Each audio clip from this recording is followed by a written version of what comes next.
ഇങ്ങനെയൊക്കെ അൺമാരീഡ് ആയിട്ട് നടന്നാ മതിയോ കൂട്ടുകാരാ? ഒരു കല്യാണമൊക്കെ കഴിക്കണ്ടേ? അതെ, അതിനെ കുറിച്ച് തന്നെയാണ് ഞാനും ആലോചിക്കുന്നത്. ഈ അൺമാരീഡിൽ നിന്നും മാരീഡിലേക്ക് മാറാൻ ഒരൊറ്റ യെസ് മതി. ആരുടെ? പെണ്ണിന്റെ അച്ഛന്റെയോ? അല്ല, പെൺകുട്ടിയുടെ.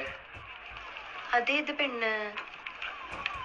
ആ പെൺകുട്ടി ഇപ്പൊ എന്റെ തൊട്ടു മുമ്പിലിരുന്ന് എനിക്ക് CV റെഡിയാക്കി തന്നോണ്ടിരിക്കുക. ഓ ഐ സി. നീ എന്നെ പ്രപ്പോസ് ചെയ്തോണ്ട് ഇപ്പൊ കേട്ടെ? കേട്ടിട്ട് എന്ത് തോന്നി? എനിക്ക് കിട്ടാവുന്നതിൽ വെച്ച് ഏറ്റവും വേർസ്റ്റ് പ്രപ്പോസൽ ആണെന്ന് തോന്നി. എനിക്കെന്നല്ല, ഏതൊരു പെണ്ണിനും. ഇടക്കിടക്ക് പ്രപ്പോസൽസ് ഒക്കെ കിട്ടാറുണ്ട്. അപ്പൊ ഉണ്ട്. കിട്ടാണ്ടിരിക്കാൻ മാത്രം മോശമാണോ ഞാൻ?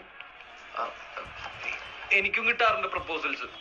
ഓക്കെ, കൊറേ. ആയിക്കോട്ടെ. ഇതെന്താണിത്? എന്തു പറഞ്ഞാലും ഒരു കുലുക്കൂല്ല.